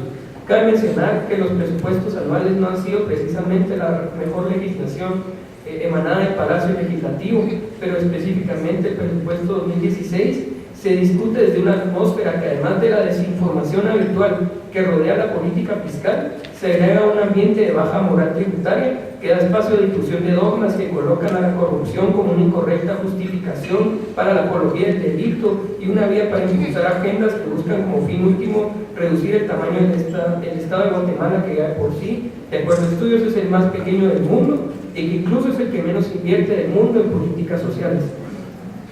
Ahora bien, algunos tanques del pensamiento y la Comisión de Finanzas Públicas y Monedas pretenden reducir el presupuesto 2016 propuesto por el Ejecutivo, que de por sí pareciese ser insuficiente para las dimensiones de los problemas de la sociedad guatemalteca. Y dentro de esas reducciones se presenta un descaro en la priorización de los problemas sociales, con reducción en presupuesto para salud y educación, de atención a la niñez y a la adolescencia. Específicamente en el tema de salud, considerando que un presupuesto de menos recursos pondera más los costos de oportunidad, se propone aumentarlo en bonos vacacionales y reducirlo, por ejemplo, en alimentos para las personas. ¿Cómo pretendemos que no exista falta de insumos en los hospitales si no se invierten los recursos suficientes y los que se invierten se priorizan irracionalmente? Esto no es causado específicamente por la corrupción. De hecho, hay resultados desde lo público, pero ¿cuánto más podría hacerse si los recursos fueran insuficientes? Por lo anterior, incitamos al debate acerca del Estado que como sociedad queremos para que se adecue a las necesidades que tenemos. No queremos que se perpetúen los discursos demagógicos que pretenden dar más soluciones proponiendo un presupuesto con menos recursos. Aunado a esto, es pertinente mencionar la necesidad de erradicar mitos que rodean el endeudamiento también. El presupuesto pretende un endeudamiento de 16 millardos, pero si bien es cierto que la deuda presenta problemas, no es la deuda lesiva por el hecho de ser deuda o por su tamaño, sino por su destino y por la falta de transparencia. En el presupuesto 2016 se presenta como una deuda principalmente para financiar el déficit, como que nos hace recordar el diputado electo Álvaro Velázquez en su última entrega, y no precisamente para la inversión en proyectos que resulten en beneficio social mayor con un análisis técnico suficiente. Por último, es preocupante la cantidad de incoherencias que rodean el tema fiscal en el país, donde por un lado se impulsan múltiples iniciativas de ley que pretenden dar continuidad a privilegios fiscales que son lesivos a todas luces y sin resultados claros, mientras que por el otro lado se descarta con comunicados oficiales la propuesta de tan solo la discusión de un impuesto temporal con la intención de fortalecer el sistema de justicia por nosotros mismos, que por sí es precario pero que ha dado resultados contundentes. Una acción que pondría en la agenda de lo posible la consigna de campaña de combate a la corrupción y la impunidad. Entonces, consideramos irresponsable reducir el presupuesto y menos con excusas de corrupción. Más bien, invitamos a una fiscalización más fuerte de parte de la sociedad, pues somos corresponsables de la utilización de nuestros recursos, indiferentemente del monto que sea, pero somos responsables también de exigir un presupuesto que se adecue a los enormes problemas sociales que tenemos en Guatemala. Proponemos iniciar la discusión del Estado que como sociedad necesitamos, empezar a retomar el camino de los principios y compromisos tanto del pacto fiscal como de los acuerdos de paz, o bien empezar a sentar las bases para un eventual nuevo pacto fiscal que resulte en una reforma tributaria integral incluyente. Exigimos que se detengan los intentos de fomentar leyes que aumenten el gasto tributario con excusas de incentivos fiscales y proponemos el aumento de la inversión en gastos sociales con transparencia y resultados medibles para reducir brechas. Nada de esto se da en el presupuesto 2016. Para finalizar y dar respuesta a la pregunta si el presupuesto es un presupuesto para la igualdad, la respuesta es un no contundente. Vemos que el presupuesto no es más que la expresión de cómo continuar con las mismas condiciones y que incluso de reducirse, el riesgo existe para perpetuarla. Muchas gracias.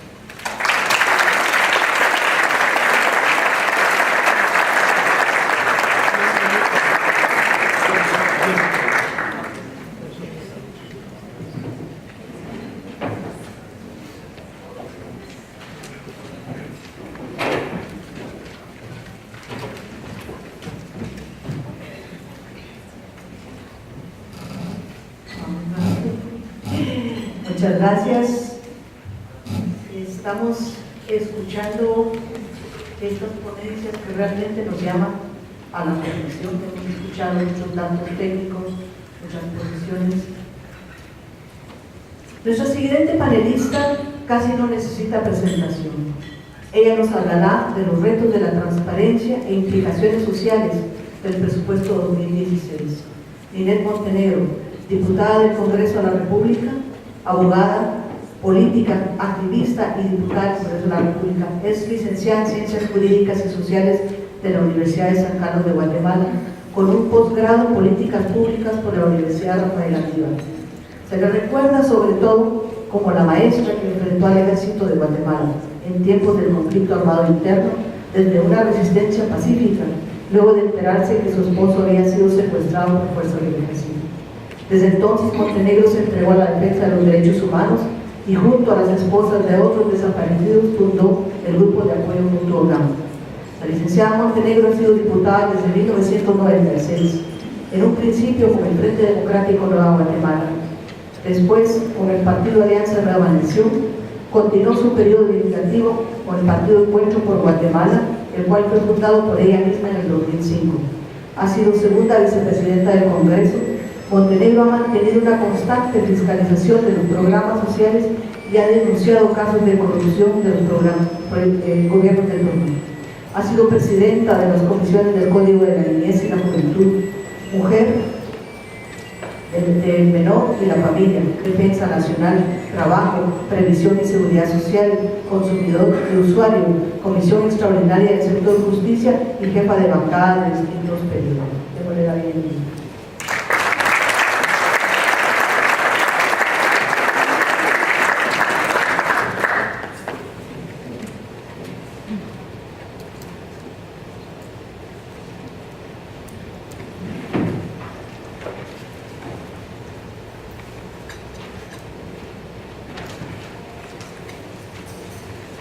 Muy buenos días y muchísimas gracias por la invitación a las autoridades de Oxfam.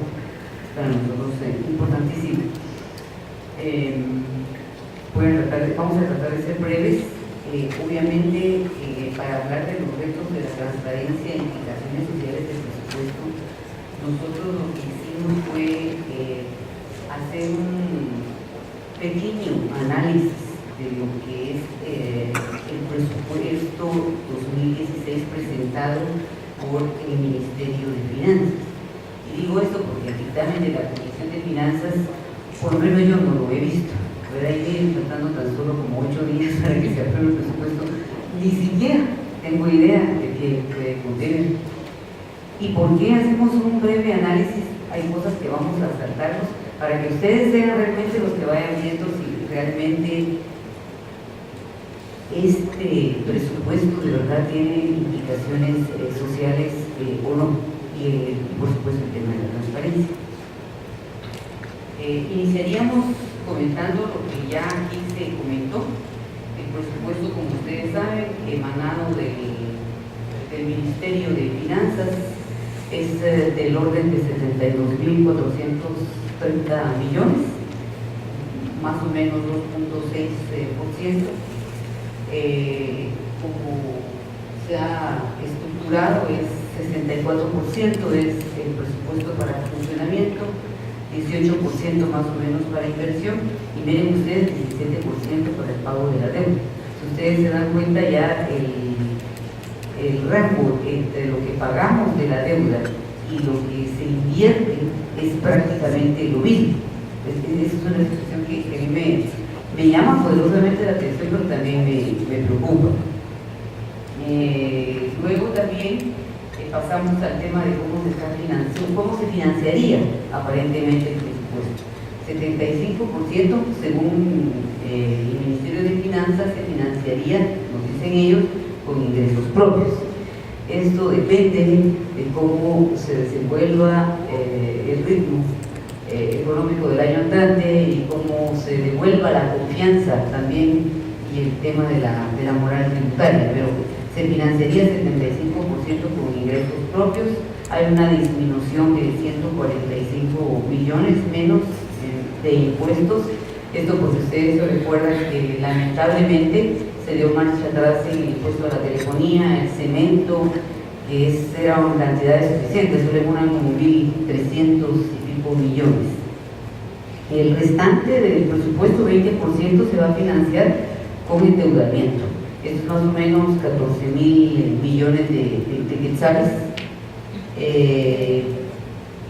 Históricamente ha sido más con endeudamiento externo, cuyos préstamos han sido más o menos a tasas de interés más blandas y a más largo plazo. En esta ocasión, 11.000 millones sería más o menos con endeudamiento interno, ¿verdad? Que es el tema de la banca, y eso nosotros también es un tema que sí nos preocupa porque es muy elevado. Y ojalá el gobierno actual y el futuro, que ya está, pudieran hacer todo el esfuerzo por cobrar la confianza de las ventanillas internacionales. Y yo siento, no sé si estoy muy positiva, que no es tan difícil. Estamos hablando de casos paradigmáticos en que se ha sancionado drásticamente a aquellos funcionarios que han lapidado el erario nacional. Hay un nuevo gobierno, debería haber cierto grado de confianza, de certidumbre, más deseo de inversión. No sé, yo tengo esa esperanza, espero no ser demasiado optimista, pero creo que por ahí. Pasando a la siguiente, por supuesto hay mucho más, ustedes lo pueden ir viendo, pero yo solo les estoy haciendo el resumen. En el caso de la carga tributaria, nos dice CEFI que va a ser 10.1%, nos dice el Ministerio de Finanzas que la carga va a la baja también, es de la más baja de América Latina, 10.4%, más o menos un PIB de 522.700 millones, ustedes lo pueden ver ahí. Pasamos al tema del gasto. En el tema del gasto,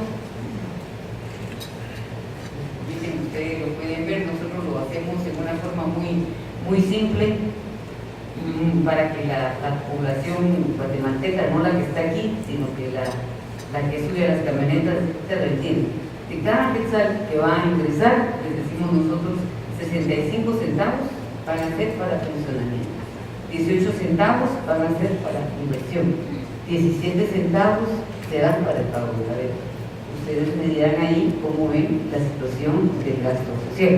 Por eso es que yo quería que ustedes lo vieran, porque son ustedes los que van a ir dándose cuenta cuál es la visión del gobierno y cuál es la visión de quienes estructuran el presupuesto y a quién le dan prioridad, a qué sector le dan prioridad realmente, porque imagínense 18 centavos para inversión en términos generales. Pasamos al otro tema, que sería el tema de los egresos. Voy a ser muy breve. Me voy a enfocar solo en algunos ministerios que reflejan el tema social. Todos son importantes, pero solo en ellos. Hay algunos aumentos. Mineduc, el Ministerio de Educación, tiene 592 millones, pero ustedes verán cómo se redistribuye. Salud tiene 118 millones menos ahora, y verán ustedes cómo lo redistribuyen. Ahorita se los explico. Una deuda de 12.400 millones, esto es más, yo creo que se refiere más a las pensiones, y en el desarrollo social 1.360 millones, es bastante poco. No les pusimos ahí los 13.000 millones anuales que hay en el listado famoso geográfico, que es muy difícil de poder fiscalizar, muy difícil de ponerle controles a esos 13.000 millones de quetzales. El año pasado fueron 14.000 millones. Vamos por uno rápidamente. Educación. Si bien es cierto que hay un leve incremento de 592 millones, ¿qué nos preocupa? Desaparece, por ejemplo, la entidad que verificaba la calidad educativa. ¿Cómo entonces vamos a tener indicadores de la calidad educativa? También la provisión de textos escolares, las escuelas saludables, un tema muy importante para el desarrollo y el crecimiento y evitar la desnutrición, también desaparecen. Van a haber 102 millones menos para educación básica, o sea, los niños de tercero básico en adelante. Hay una reducción en útiles escolares, más o menos 22 millones, una reducción en textos escolares, más o menos 19 millones. Hay reducción en la refacción escolar, más o menos 55 millones, pese al pequeño incremento que hay, ¿verdad?, para otras cosas, etcétera. Ustedes lo pueden ver aquí, nosotros los vamos a dejar. La refacción para la educación primaria será de 1.47 centavos para educación preprimaria. La educación para educación primaria será de 1.56, 1.56. ¿Qué va a hacer un maestro con 1.56 centavos para los niños de primaria? Y en primaria con 1.47 centavos. Eso es lo que hay. Para que ustedes vayan viendo cómo es el tema de la prioridad en el tema del desarrollo social. Pasamos al tema salud. Y los 500 y tantos millones, 92 millones es para seguir cumpliendo con el pacto colectivo de condiciones de trabajo, que yo no estoy diciendo que sea bueno ni malo, porque ya se dijo también que se necesita recurso humano, policías, médicos, etcétera, pero es lo que es, solo eso estoy diciendo. Salud, 118 millones menos, se reportan programas importantísimos que ustedes pueden ver aquí, por ejemplo, desnutrición infantil, crecimiento para el niño de menos de 5 años. Hay otros temas muy importantes que los voy a mencionar, que creo que son importantísimos. Por ejemplo, imagínense ustedes, se va a disminuir micronutrientes, diagnóstico en desnutrición aguda, extensión de cobertura, 205 millones menos, métodos de planificación, tema de niños y mujeres embarazadas, la prevención del VIH-Sida, la desnutrición crónica también se disminuye en 232 millones y también la mortalidad materna y neonatal. Esas son prioridades sociales, eso es lo que nosotros vemos. En gobernación hay muchas cosas más, pero ahí se las dejamos para que ustedes la vean. En el Ministerio de Gobernación hay un aumento de 111 millones, pero 20% menos para la Academia de la Policía Nacional. ¿Por qué digo esto? Porque ha sido un tema, en el tema de seguridad y justicia, ir fortaleciendo la Academia de la Policía Nacional, institucionalizándola para profesionalizarla y sobre todo para que sea garante de la seguridad ciudadana, pero a ellos se les disminuye 8 millones menos en inteligencia civil, 9 menos en presidios. Y recuerden ustedes que los policías de presidios sobreviven con un salario de miseria, ya han estado pidiendo mejoras en ese sentido, y siento yo que con toda la razón. También se disminuye la violencia, no se disminuye la violencia, sino el dinero para violencia, la prevención de la violencia. Sí hay un aumento en gastos de funcionamiento. Ahora voy a economía. ¿Por qué menciono economía? Porque aquí, aunque yo entiendo totalmente que solo 10% del presupuesto es manejable y todo lo demás son temas constitucionales, hay rigideces y no se pueden modificar, sí llama la atención, por ejemplo, economía le van a dar 106 millones más, pero dice, por ejemplo, 59 millones para diagnósticos. ¿Qué iremos a diagnosticar si estamos sobrediagnosticados? 59 millones para diagnósticos y más de 100 millones, por ahí ustedes lo verán, para pagos a muchísimo personal que hacen esos diagnósticos, y a veces se entregarán muy buenos diagnósticos, como a veces se entregarán en 2 hojitas o nada. Yo no quiero perjudicar, pero así está la cosa, no sé. Ahí sí se podría hacer una reorientación, ¿no creen ustedes? Dadas como ustedes ven las cosas, yo así lo vería.